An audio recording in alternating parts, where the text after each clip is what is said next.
ಶ್ರೀಮಂತರಾಗೋರು ನಿಮ್ಗೆಲ್ಲರಿಗೂ ಸ್ವಾಗತ. ನಾನು ಪ್ರಿಯರಾಮ್ ಬೆಂಡಿಗಿನವೆಲೆ. ನಿಮಗೆ ಈ 80ನೆಯ ಇಂಡಿಪೆಂಡೆನ್ಸ್ ಡೇ ಸ್ವಾತಂತ್ರ್ಯ ದಿನಾಚರಣೆಗೆ ಹೃತ್ಪೂರ್ವಕ ನಿಮ್ಮ ಅಭಿನಂದನೆಗಳು. ಆಯ್ತಾ?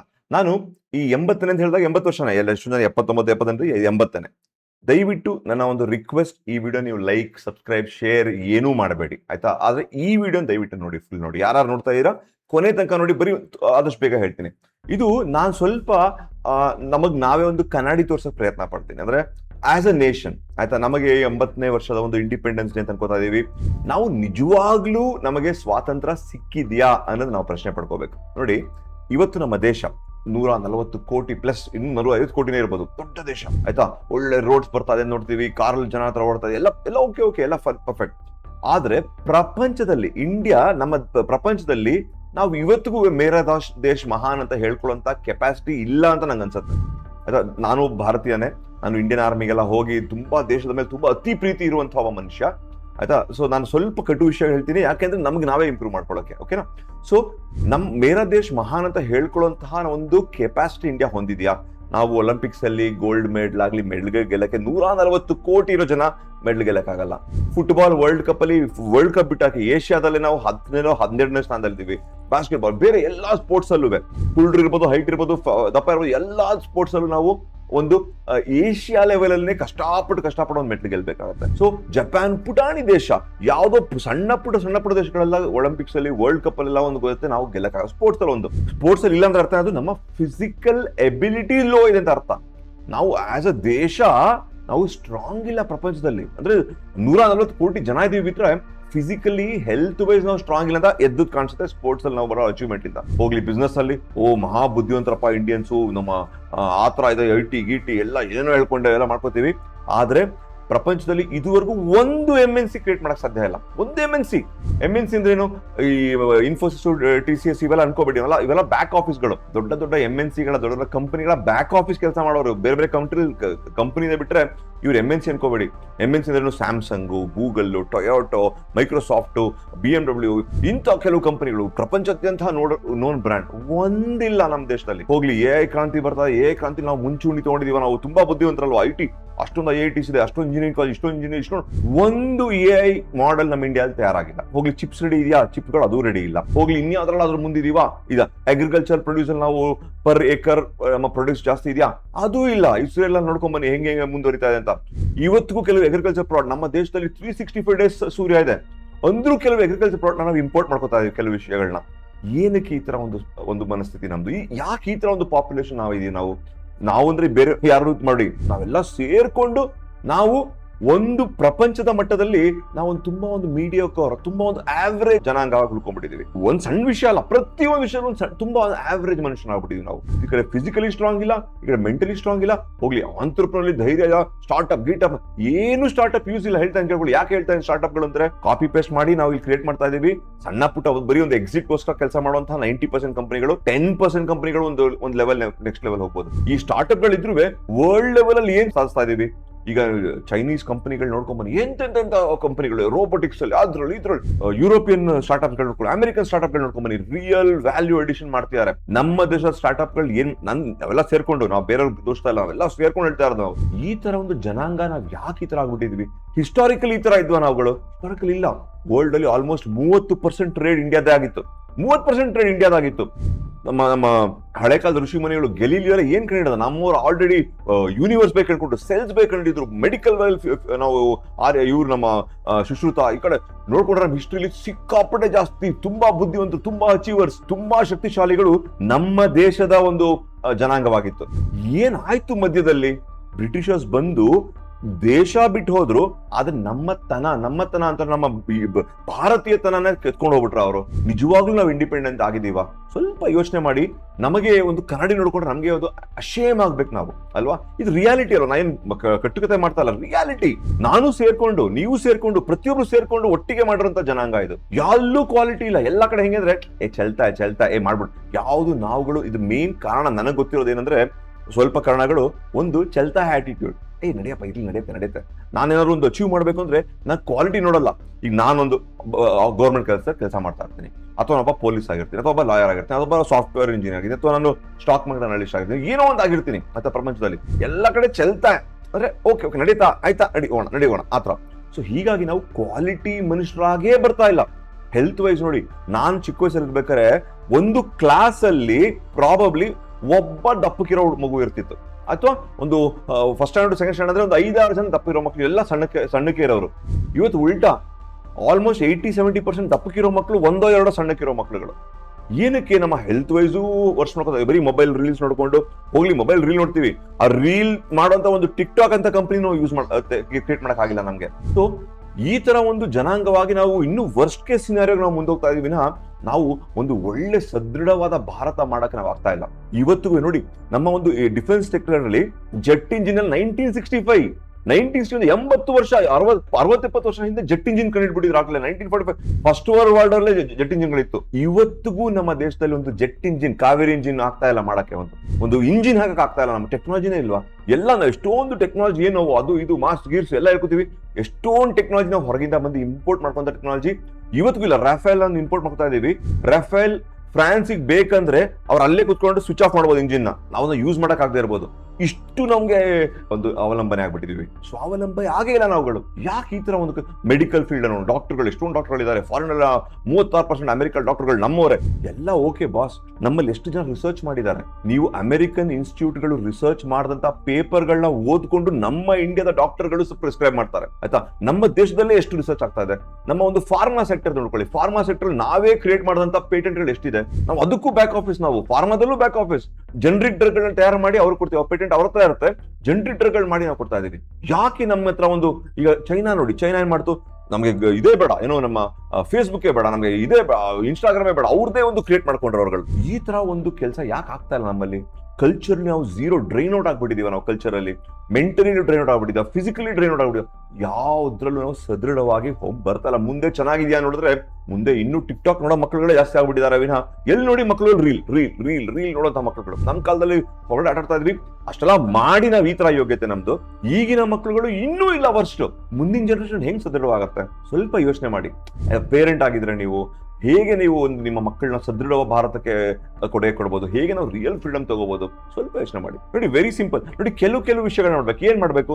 ನಾನು ಮಾಡೋ ಕೆಲಸನ ಪರ್ಫೆಕ್ಟ್ ಆಗಿ ಮಾಡ್ತೀನಿ ಅಂತ ಒಂದು ಯೋಚನೆ, ಒಂದು ಪ್ರಾಮಿಸ್ ಮಾಡ್ಕೊಳ್ಳಿ, ಆಯ್ತಾ? ನಾನು ಏನ್ ಕೆಲಸ ಮಾಡ್ತೀನಿ ಅಂತ ಪರ್ಫೆಕ್ಟ್ ಆಗಿ ಮಾಡ್ಬೇಕು ಅಂತ ಒಂದು ಪ್ರಾಮಿಸ್ ಮಾಡ್ಕೊಳ್ಳಿ, ಆಯ್ತಾ? ಅದು ಮಾಡಿದ್ರೆ ನೀವು ಉದ್ಧಾರ ಆದ್ರೆ. ನಮ್ಮ ಬಸವಣ್ಣವ್ರ ಒಂದು ಇದೇ ಬಾಯಿಗೆ ಬರ್ತಾ ಇಲ್ಲ ನಂಗೆ, ಪಕ್ಕದ ಮನೆಯವ್ರು ನೋಡಕ್ ಬದಲು ನಿನ್ ಫಸ್ಟ್ ನೋಡ್ಕೋ, ಫಸ್ಟ್ ಆಮೇಲೆ ಪಕ್ಕದ ಮನೆಯವ್ರು ನೋಡು ಅಂತ ಹೇಳ್ತಾರೆ. ಫಸ್ಟ್ ನಿಮ್ಮನ್ನ ನೋಡ್ಕೊಳ್ಳಿ, ಆಯ್ತಾ? DVG ಅವರು ಹೇಳ್ತಾರೆ, ನಿನ್ನ ಉದ್ಧಾರವಷ್ಟೇ ಮಂಕುತಿಮ್ಮ ಅಂತ ಹೇಳ್ತಾರೆ. ಸೊ ತಾತ್ಪರ್ಯ ಏನಂದ್ರೆ ನೀವು ಫಸ್ಟ್ ನಿಮ್ಮನ್ನ ನೀವು ಚೆನ್ನಾಗಿ ಮಾಡ್ಕೊಳ್ಳಿ, ನಿಮ್ಮನ್ನ ಕ್ವಾಲಿಟಿ ಮನುಷ್ಯನಾಗಿ ಮಾಡ್ಕೊಳ್ಳಿ. ನೀವು ಸ್ಟ್ರಾಂಗ್ ಆಗಿ ಫಿಸಿಕಲಿ, ಅದು ಆಟೋಮೆಟಿಕ್ ಆಗಿ ಮಿಕ್ಕಿದೆಲ್ಲ ದೇಶ ಅಂತ ಸದೃಢವಾಗ್ತಾ ಬರುತ್ತೆ ಅಂತ ನಿಮ್ ಫಸ್ಟ್ ನೀವು ನೋಡ್ಕೊಳ್ಳಿ. ಒಂದು ಪ್ರಾಮಿಸ್ ನೀವು ಮಾಡ್ಕೋಬೇಕು ಇವತ್ತು ನೀವು, ಆಯ್ತಾ? ಹೆಲ್ದಿ ಆಗಿರ್ತೀನಿ, ಪ್ಲಸ್ ನಾನು ಮಾಡೋ ಕೆಲಸನ ಅಚ್ಚುಕಟ್ಟಾಗಿ ಮಾಡ್ತೀನಿ, ಮಾಡೋ ಕೆಲಸನ ಪ್ರತಿದಿನ ಇಂಪ್ರೂವ್ ಮಾಡ್ಕೊಂಡು ಹೋಗಿ ಪ್ರಯತ್ನ ಪಡ್ತೀನಿ ಅನ್ನೋದೊಂದು ಪ್ರಾಮಿಸ್ ಮಾಡ್ಕೊಳ್ಳಿ.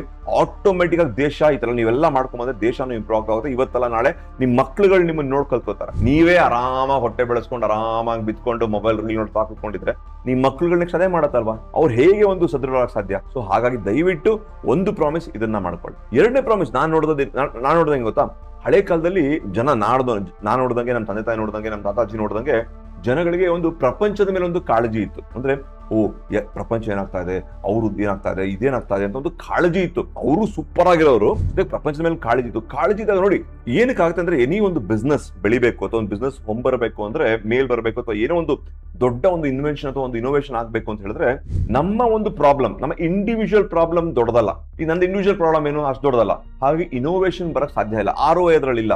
ಒಂದು ಸಮಾಜದ ಒಂದು ಪ್ರಾಬ್ಲಮ್ ನೋಡಿದಾಗ ಆ ಸಮಾಜದ ಪ್ರಾಬ್ಲಮ್ ತುಂಬಾ ದೊಡ್ಡದಾಗಿರುತ್ತೆ, ಅದಕ್ಕೆ ಇನೋವೇಷನ್. ಇವತ್ತಿನ ಜನರೇಷನ್ ಆಗಿದೆ ಅಂದ್ರೆ ಎಲ್ಲ ಹೆಂಗಾಗ್ಬಿಟ್ಟಿದೆ ಅಂದ್ರೆ, ಜನರೇಷನ್ಗೆ ಪ್ರಪಂಚ ಹೆಂಗಾದ್ರೂ ಇರ್ಲಿ, ಇಂಡಿಯಾ ಹೇಗಾದ್ರೂ ಹೋಗ್ಲಿ, ಏನಾದ್ರೂ ಹಾಕೊಳ್ಳಿ, ಅವ್ರದ್ದು ಆಯ್ತು ಹಿಂಗಾಯ್ತು, ಕನ್ಫ್ಯೂಸ್ ಆಗ್ಬೇಡಿ. ಫಸ್ಟ್ ಒನ್ ಏನು, ನೀವು ಇಂಪ್ರೂವ್ ಮಾಡ್ಕೊಳ್ಳಿ ಅಂತ ಹೇಳ್ತಾ ಇರೋದು. ಬೇರೆಯವ್ರ ಬಗ್ಗೆ ಮೂಗ್ ತೂರ್ಸಕ್ ಬದಲು ಫಸ್ಟ್ ನೀವು ಇಂಪ್ರೂವ್ ಮಾಡ್ಕೊಳ್ಳಿ ಅಂತ ಹೇಳ್ತಾ ಇರೋದು ಫಸ್ಟ್ ಪಾಯಿಂಟ್.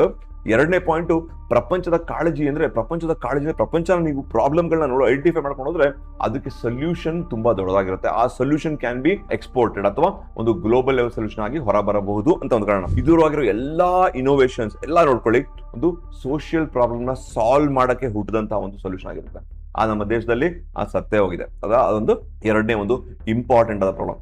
ಮೂರನೇದು ಗೊತ್ತಾ, ನಮ್ಮ ಒಂದು GDP ಆಗ್ಲೇ ಹೇಳಿದೆ. ನಮ್ಮ GDP ಅಂದ್ರೆ ನಮ್ಮ ಒಂದು ಗ್ರಾಸ್ ಪ್ರೊಡಕ್ಷನ್, ಸರ್ವಿಸಸ್ ಮತ್ತೆ ಗೂಡ್ಸ್ ಎಷ್ಟು ಜಾಸ್ತಿ ಆಗುತ್ತೋ ನಮ್ಮ ದೇಶ ಅಷ್ಟೇ ಬೆಳೀತಾ ಇದೆ ಅಂತ ಅರ್ಥ. ಸೊ ಇದಕ್ಕೆ ಏನ್ ಮಾಡ್ಬೇಕು ನಾವು, ನಮ್ಮ ಇಂಡಿವಿಜುವಲಿ ನಮ್ಮ ಒಬ್ಬ ಮನುಷ್ಯನ ಒಂದು ಕೇಪಬಿಲಿಟಿನ ಇನ್ಕ್ರೀಸ್ ಮಾಡ್ಕೋಬೇಕು, ಅಂದ್ರೆ ಅರ್ನಿಂಗ್ ಪೊಟೆನ್ಶಿಯಲ್ ನ ಇನ್ಕ್ರೀಸ್ ಮಾಡ್ಕೋಬೇಕು. ಇದು ಫೈನಾನ್ಷಿಯಲ್ ಬರ್ತಾ ಇದೀನಿ ನೋಡಿ. ಅಗೇನ್ ಸ್ಟಾಕ್ ಮಾರ್ಕೆಟ್ ಅಲ್ಲಿ ನೀವು ಇನ್ವೆಸ್ಟ್ ಮಾಡಿ, ಟ್ರೇಡಿಂಗ್ ಮಾಡಿ, ಅದನ್ನ ನಾನು ಹೇಳ್ತಾ ಇಲ್ಲ, ಆಯ್ತಾ. ನೀವು ಒಂದು ಸೋರ್ಸ್ ಆಫ್ ಇನ್ಕಮ್ ನ ಅರ್ನ್ ಮಾಡ್ತಾ ಇದ್ದಾರೆ, ಯಾವುದೋ ಒಂದು ಸೋರ್ಸ್ ಆಫ್ ಇನ್ಕಮ್, ನೀವು ಜಾಬ್ ಹೋಗ್ತಾ ಇದ್ದೀರಾ, ಏನೋ ಒಂದು ಮಾಡ್ತಾ ಇದ್ಕೊಳ್ಳಿ, ನಿಮಗೆ ದಿನದಲ್ಲಿ ಟೈಮ್ ಇದೆ, ಪ್ರತಿಯೊಬ್ಬ ಮನುಷ್ಯನಿಗೂ ಟೈಮ್ ಇದ್ದೇ ಇರುತ್ತೆ. ಆ ಒಂದು 1 hour 2 hours ಅಲ್ಲಿ ನೀವು ಅಡಿಷನಲ್ ಇನ್ಕಮ್ ನ ನೀವು ಸ್ವಂತ ಎಲ್ಲಿ ಬೇರೆಯವ್ರಿಗೆ ಅರ್ನ್ ಮಾಡಿ ಬೇರೆಯವ್ರಿಗೆ ಕೊಡಬೇಡಿ, ನೀವು ಸ್ವಂತವಾಗಿ ಅಡಿಷನಲ್ ಸೋರ್ಸ್ ಆಫ್ ಇನ್ಕಮ್ ನ ಹೇಗೆ ಅರ್ನ್ ಮಾಡೋದು ನೋಡಿ. ನಮ್ಮ ದೇಶದಲ್ಲಿ ಲೇಬರ್ ಅಂದ್ರೆ ನಮ್ಮ ಒಂದು ಡಿಗ್ನಿಟಿ ಆಫ್ ಲೇಬರ್ ಅಂತ ಹೇಳ್ತಾರೆ. ಅಮೆರಿಕಾದಲ್ಲಿ ಹೋದ್ರೆ ನಿಮ್ಗೆ ಒಬ್ಬ ಕಾರ್ ಡ್ರೈವರ್ ಆಗ್ಬೋದು, ಕಾರ್ ತೊಳೆಯೋನಾಗಿರ್ಬೋದು, ಅಥವಾ ಸೇಲ್ಸ್ ಮ್ಯಾನ್ ಆಗಿರ್ಬೋದು, ಒಬ್ಬ IT ಅವನಾಗಿರ್ಬೋದು, ಒಬ್ಬ ಯಾವುದೇ ಒಬ್ಬ ಲೆವೆಲ್ ಇರ್ಬೋದು, ಎಲ್ಲರೂ ಒಂದೇ ತರ ಕಾಣ್ತಾರೆ, ಯಾರನ್ನು ಕೆಳಗೆ ಮೇಲೆ ನೋಡಲ್ಲ. ನಮ್ಮ ದೇಶದಲ್ಲಿ ಒಂದು ದೊಡ್ಡ ಒಂದು ರೋಗ ಅದು. ಒಬ್ಬ ಮಿನಿಸ್ಕ್ಯೂರ್ ಅಥವಾ ಸಣ್ಣ ಕೆಲಸ ಮಾಡೋನ ತುಂಬಾ ಕೀಳಾಗಿ ನೋಡ್ತೀವಿ. ಸ್ವಲ್ಪ ಸೂಟ್ ಗಿಟ್ ಹಾಕೊಂಡ್ಬಂದು ಸ್ವಲ್ಪ ಕೆಲಸ ಅವ್ನಿಗೆ ಸರ್ ನಮಸ್ಕಾರ ಅಣ್ಣ ಹೇಗಿದ್ದೀರ ಅಣ್ಣ, ಈ ಅಣ್ಣ ಪ್ರಿನ್ಸಿಪಲ್ ಶುರು ಆಗುತ್ತೆ ನಮ್ಗೆ. ಸ್ವಲ್ಪ ದೊಡ್ಡನಾಗ್ಬಿಟ್ರೆ ಒಬ್ಬ ಸಣ್ಣ ಕೆಲಸ, ಈಗ ಒಬ್ಬ ಟೀಚರ್ ಅನ್ಕೊಳ್ಳ, ಟೀಚರ್ ಎಷ್ಟು ಅವರ ಒಂದು ಕಾಂಟ್ರಿಬ್ಯೂಷನ್ ಟು ಸೊಸೈಟಿ ಎಷ್ಟಿರುತ್ತೆ, ಅದೇ ಆ ಟೀಚರ್ ಬಡವಾಗ್ಬಿಟ್ರೆ ಅವ್ರಿಗೆ ಬೆಲೆನೇ ಇರಲ್ಲ. ಸೊ ಎಲ್ಲ ಪ್ರತಿಯೊಂದು ನಮ್ಮ ದೇಶದಲ್ಲಿ ತುಂಬಾ ಒಂದು ಡಿಫ್ರೆನ್ಸ್ ಇದೆ. ನೀವು ಆ ಒಂದು ಹೊಗಳಿಕೆ ಅಥವಾ ಒಂದು ತೆಗಳಿಕೆಗೆ ನೀವು ಒಳಗಾಗಬಾರ್ದು. ಅವ್ರು ಏನಾರು ಮಾಡ್ಕೊಳ್ಳಿ, ಯಾರು ಏನಾರು ಪ್ರಪಂಚ ಏನಾರು ಮಾಡ್ಕೊಳ್ಳಿ, ನೀವೇನ್ ಮಾಡ್ಬೇಕು, ನೀವು ಯಾವ ಕೆಲಸ ಮಾಡ್ತೀರಾ ಅನ್ನೋದಕ್ಕೆ ನಿಮಗೆ ನೀವೇ ಅವಮಾನ ಮಾಡ್ಕೋಬೇಡಿ. ಸಿಂಪಲ್ ಎಕ್ಸಾಂಪಲ್ ಹೇಳ್ತೀನಿ. ಸಾಯಂಕಾಲ ಫಾರ್ ಎಕ್ಸಾಂಪಲ್ ನೀವು ಒಂದು ಕೆಲಸ ಮುಗಿಸ್ಕೊಂಡ್ ಬರ್ತೀರಾ, ಸಾಯಂಕಾಲ ಒಂದು 2-3 hours ನಿಮ್ಗೆ ಟೈಮ್ ಇರುತ್ತೆ. ಆ 2-3 hours ಅಲ್ಲಿ ನೀವೇನು ಬಿಸ್ನೆಸ್ ಮಾಡ್ಬೋದು, ಸ್ಟಾಕ್ ಮಾರ್ಕೆಟ್ ಅನ್ಕೋಬೇಡಿ ದಯವಿಟ್ಟು. ಆ ಒಂದು 2-3 hours ಅಲ್ಲಿ ನೀವು ಅಡಿಷನಲ್ ಬಿಸ್ನೆಸ್ ಹೇಗೆ ಮಾಡಬಹುದು, ಅಡಿಷನಲ್ ರೆವೆನ್ಯೂ ಹೇಗೆ ಜನರೇಟ್ ಮಾಡೋದು. ಒಂದು ಬಜ್ಜಿ ಹಾಕ್ರಿ, ಹೋಗ್ಬಿಟ್ಟು ನಿಮ್ಮ ಮನೆ ಮುಂದೆ ಈ ಮೂಲೆ ಅಂಗಡಿಲಿ ಒಂದು ಬಜ್ಜಿ ಹಾಕಿ. ನಮ್ಮ ಈ ಏರಿಯಾದಲ್ಲಿ ಬಜ್ಜಿ ಮಾಡೋರೇ ಇಲ್ಲ ಇಲ್ಲಿ, ಆಯ್ತಾ, ಯಾವ ಏರಿಯಾ ಅನ್ನೋದು ಬೇಡ, ಆದ್ರೆ ಇಲ್ಲಿ ಬಜ್ಜಿ ಮಾಡೋರೇ ಇಲ್ಲ. ಮೋಸ್ಟ್ಲಿ ನಿಮ್ಮ ಅಂಗಡಿ ಏರಿಯಾದಲ್ಲಿ ಬಜ್ಜಿ ಹಾಕೋರಿರ್ಬೋದು, ನಿಮ್ಮ ಅವಮಾನ. ಅಯ್ಯೋ ನಾನಲ್ಲಿ ಸೂಪರ್ವೈಸರು, ಇಲ್ಲಿ ನಾ ಬಜ್ಜಿ ಹಾಕ ಕೂತ್ಕೊಂಡ್ರೆ ಅವಮಾನ ಆಗಲ್ವಾ ನಂಗೆ? ಊಬರ್ ಓಡಿಸಿ ಸಾಯಂಕಾಲ ಇದನ್ನ ಮಾಡಿ, ಏನೋ ಒಂದು ಕೆಲಸ ಮಾಡಿ.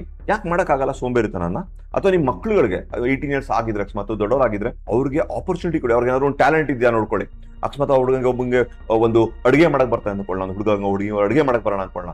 ಯಾಕೆ ನೀವು ಒಂದು ಸೀಟಿಂಗ್ ಇಲ್ದಿರೋ ಒಂದು ಕ್ಲೌಡ್ ಕಿಚನ್ ಯಾಕೆ ಓಪನ್ ಮಾಡೋ? ಕ್ಲೌಡ್ ಕಿಚನ್ ಏನಿಲ್ಲ, ನಿಮ್ಮ ಹತ್ರ ಒಂದು ಸಣ್ಣ ಮನೆಯಲ್ಲಿ ಒಂದು ಗ್ಯಾರೇಜ್ ತರ ಇಟ್ಕೊಂಡು ಆ ಒಂದು ಗ್ಯಾರೇಜ್ ಅಲ್ಲಿ ನೀವು ಸಣ್ಣ ಒಂದು ಐಟಮ್ಸ್ ಗಳನ್ನ ಪ್ರಿಪೇರ್ ಮಾಡಿ ಸ್ವಿಗ್ಗಿಯಲ್ಲಿ ಬಿಡುವಂತದ್ದು. ಐಡಿಯಾಗಳು ತುಂಬಾ ಸಾವಿರ ಇದೆ, ಗೂಗಲ್ ಮಾಡಿ ನಿಮ್ಗೆ 1000 ಐಡಿಯಾ ಸಿಗುತ್ತೆ. ನಿಮ್ಮ ಟೈಮ್ ನಲ್ಲಿ ನೀವು, ನಿಮ್ಮ ಹೆಂಡತಿ, ನಿಮ್ಮ ಗಂಡ, ನಿಮ್ಮ ಮಗು, ನಿಮ್ಮ ಅಪ್ಪ, ನಿಮ್ಮ ಅಮ್ಮ ಎಲ್ಲರೂ ಸೇರ್ಕೊಂಡು ಹೇಗೆ ಒಂದು ಅಡಿಷನಲ್ ಇನ್ಕಮ್ ನ ಮಾಡೋದು ಅದನ್ನ ಯೋಚನೆ ಮಾಡಿ. ಇದು ಯಾಕೆ ಹೇಳ್ತಾ ಅಂದ್ರೆ, ನೀವು ಸದೃಢರಾದರೆ, ನಿಮ್ಮ ಹತ್ರ ಜಾಸ್ತಿ ದುಡ್ಡು ಬಂದರೆ ನೀವೇನ್ ಮಾಡ್ತೀರಾ?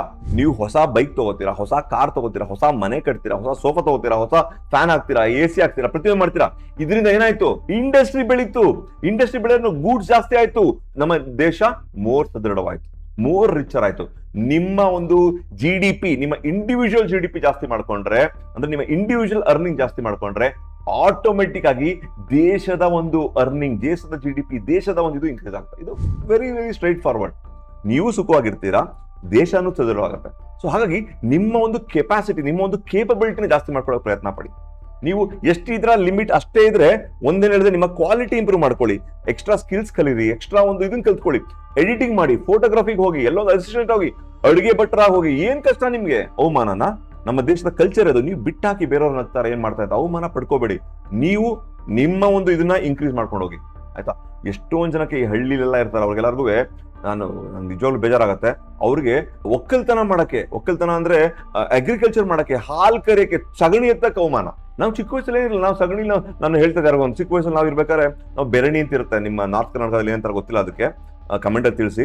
ಸೊ ಮೈಸೂರೆಲ್ಲ ಬೆರಣಿ ಅಂತ. ಬೆರಣಿ ಅಂದ್ರೆ ಈ ಸಗಣಿ ಇರುತ್ತಲ್ಲ, ಸಗಣಿನ ನೀವು ಹಾಕಿದ್ರೆ ರೌಂಡ್ ಆಗಿ ಅದನ್ನ ಒಲೆ ಹಾಕ್ಬೇಕು. ಅದನ್ನ ನಾವುಗಳು ಆರಾಮ ಹೋಗ್ತಾ ಇದ್ವಿ. ಸಗಣಿ ಚಿಕ್ಕ ವಯಸ್ಸಲ್ಲಿ ಹಸು ಕಟ್ಟಿರೋ ಮನೆಗೆ ಹೋಗ್ಬಿಟ್ಟು ಸಗಣಿ ತುಂಬ್ಕೊಂಡು ಬಂದ್ಬಿಟ್ಟು ಮನೇಲಿ ನಾವೇ ಸಗಣಿ ತರ್ತಾ ಇದ್ವಿ, ತಂದ್ಬಿಟ್ಟು ಅದು ಮೊಳ ಮೇಲೆ ತಗೊಂಡು ಅದು ನಾವೇ ಇದಾಗ್ತಾ ಇದ್ವಿ, ಪ್ರತಿಯೊಂದು ಮಾಡ್ತಾ ಇದ್ವಿ. ನಮ್ಮ ಒಂದು ಕಲ್ಚರ್ ಹತ್ರ ಇತ್ತು. ಏನ್ ಕೆಲಸ ಮಾಡೋಕ್ಕೂ ನಾವು ರೆಡಿ ಇರ್ತಿದ್ವಿ. ನಮ್ಮ ಒಂದು ಜನರೇಷನ್ ಅಲ್ಲಿ ನಮ್ಮ ಅಪ್ಪ ಅಮ್ಮನ, ನನ್ನ ಮನೆಯ ಒಂದು ಬೆಳವಣಿಗೆ, ನಮ್ಮ ಒಂದು ಏನಂತಾರೆ ಅಪ್ಬ್ರಿಂಗಿಂಗ್ ಆತರ ಇತ್ತು. ಯಾವ್ದಕ್ಕೂ ಇದು ಮಾಡ್ತಾ ಇರಲ್ಲ, ನಾವು ಎಲ್ಲದಕ್ಕೂ ರೆಡಿ ಇರ್ತಿದ್ವಿ ನಾವುಗಳು. ಇವತ್ತಿನ ಮಕ್ಕಳು ಮಾಡ್ತಾರ ಅದನ್ನ, ಅದು ನಾವೇ ಆಸ್ ಅ ಪೇರೆಂಟ್ ತಪ್ಪು ಮಾಡ್ತೀವಿ. ನಮ್ಗೆ ಅವಮಾನ ಬೇರೆ ಕೆಲಸಗಳನ್ನ ಮಾಡಕ್ಕೆ. ಸೊ ದಯವಿಟ್ಟು ನಾನು ಹೇಳಿದ್ ಸ್ವಲ್ಪ ಅರ್ಥ ಮಾಡ್ಕೊಳ್ಳಿ. ನಿಮ್ಮನ್ನ ನೀವು ಇಂಪ್ರೂವ್ ಮಾಡ್ಕೊಳ್ಳಿ. ಆಸ್ ಅ ಫಸ್ಟ್ ಸ್ಟೆಪ್ ನಿಮ್ಮನ್ನ ನೀವು ಇಂಪ್ರೂವ್ ಮಾಡ್ಕೊಂಡ್ರೆ ನಿಮ್ಮ ಕ್ವಾಲಿಟಿ ಇಂಪ್ರೂವ್ ಆಗುತ್ತೆ. ನೀವು ಮಾಡೋ ಕೆಲಸ ಚೆನ್ನಾಗಿ ಮಾಡ್ಕೊಳ್ಳಿ. ಎರಡನೇದು, ನೀವು ಪ್ರಪಂಚದ ಒಂದು ಸೊಲ್ಯೂಷನ್ಗಳನ್ನ ನೋಡಿ, ಏನೇನು ಸೊಲ್ಯೂಷನ್ ತರಬಹುದು ಅಂತ ನೋಡಿ. ಮೂರನೇದು, ನೀವು ನಿಮ್ಮ ಅರ್ನಿಂಗ್ ನ ಜಾಸ್ತಿ ಮಾಡ್ಕೊಳ್ಳಿ. Multiple source of income create ಮಾಡ್ಕೊಳ್ಳಿ. ಮಲ್ಟಿಪಲ್ ಅರ್ನಿಂಗ್ ಮಾಡಿ, ಮಲ್ಟಿಪಲ್ ಬಿಸ್ನೆಸ್ ಮಾಡಿ. ಮುಂದಿನ ಕಾಲಕ್ಕೆ AI ಬರುತ್ತೆ, ಯಾರು ಎಷ್ಟೆಷ್ಟು ಜಾಬ್ ಕಳ್ಕೊತೀರಾ ಗೊತ್ತಿಲ್ಲ. ಇವತ್ತಿಂದಾನೇ ನೀವು ಮಲ್ಟಿಪಲ್ ಜಾಬ್ಗಳನ್ನ ಮಾಡ್ಕೊಂಡು ಮಲ್ಟಿಪಲ್ ಸೋರ್ಸ್ ಆಫ್ ಇನ್ಕಮ್ ಮಾಡ್ಕೊಂಡ್ರೆ ಶನಿವಾರ ಭಾನುವಾರ ಕೆಲಸ ಮಾಡಿ. ಊಬರ್ ಓಡಿಸಿ ಶನಿವಾರ ಭಾನುವಾರ ಏನಕ್ಕಾಗಲ್ಲ ನಿಮ್ಗೆ, ಆಯ್ತಾ? ಯಾಕೆ ಮಾಡಬಾರ್ದು ಅದನ್ನ ಮಾಡಿ, ಅವಮಾನನ ನೋಡ್ಕೊಳ್ಳಿ ಸ್ವಲ್ಪ ಇದೆಲ್ಲಾನು. ಸೊ ಈ ತರ ಕೆಲಸಗಳು ಮಾಡಿದ್ರೆ ನೀವು ಸದೃಢವಾಗ್ತೀರಿ, ನಿಮ್ಮ ಫ್ಯಾಮಿಲಿ ಸದೃಢವಾಗುತ್ತೆ, ನೀವು ಖುಷಿಯಾಗಿರ್ತೀರಾ, ಜೊತೆಗೆ ದೇಶನೂ ಬೆಳೆಯಕ್ಕೆ ಹೆಲ್ಪ್ ಆಗುತ್ತೆ, ನಮ್ಮ GDP ಎಕಾನಮಿ ದೊಡ್ಡದಾಗಿ ಬರುತ್ತೆ. ಇದು ನನ್ನ ಪ್ರಕಾರ ಒಂದು ಟ್ರೂ ಇಂಡಿಪೆಂಡೆನ್ಸ್. ನಮ್ಮ ದೇಶ ಯಾವಾಗ ವರ್ಲ್ಡ್ ಅಲ್ಲಿ ಲೀಡರ್ ಆಗುತ್ತೆ ಅವಾಗ ಮಾತ್ರ ನನ್ನ ಟ್ರೂ ಇಂಡಿಪೆಂಡೆನ್ಸ್ ಅಂತ ನಂಗೆ ಅನ್ಸುತ್ತೆ. ಅದರ್ವೈಸ್ ಬ್ರಿಟಿಷರ್ಸ್ ಹೋದ್ರು ಅನ್ನೋದು ಬಿಟ್ರೆ ಬೇರೆ ಯಾವುದು ಬದಲಾಗಿರಲಿಲ್ಲ. ಬ್ರಿಟಿಷರ್ಸ್ ಇದ್ರು ಹಿಂಗೆ ಇರ್ತಿತ್ತು.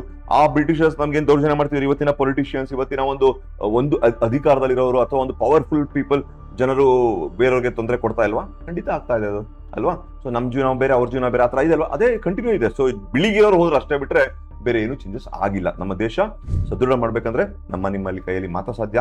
ನಮ್ಮ ಬರುವ ಮುಂದಿನ ಪೀಳಿಗೆ, ನಮ್ಮ ಮಕ್ಕಳುಗಳಿಗೆ ಮಾತ್ರ ಸಾಧ್ಯ, ಅಲ್ವಾ? ಅವಾಗ ಮಾತ್ರ ಟ್ರೂ ಇಂಡಿಪೆಂಡೆನ್ಸ್ ಸಿಗುತ್ತೆ ಅಂತ ನಂಗೆ ಅನ್ಸುತ್ತೆ. ಓಕೆ, ಈ ವಿಡಿಯೋದಲ್ಲಿ ನಾನು ನಿಮಗೆ ಸ್ಟಾಕ್ ಮಾರ್ಕೆಟ್ ಬಗ್ಗೆ ಹೇಳಿಲ್ಲ, ಬಟ್ ನನಗೆ ತುಂಬಾ ದುಃಖ ಆಗ್ತಾ ಇರುತ್ತೆ ಈ ವಿಷಯಗಳು ನೋಡಿದಾಗ. ಮಕ್ಕಳುಗಳು ಯಾವ ಮೊಬೈಲ್ ಕೊಂಡಿರುವಾಗ ಅದನ್ನ ನಾವು ಸೇರ್ಕೊಂಡೇ ತಿದ್ದಬೇಕು. Okay, happy independence day. Good bye.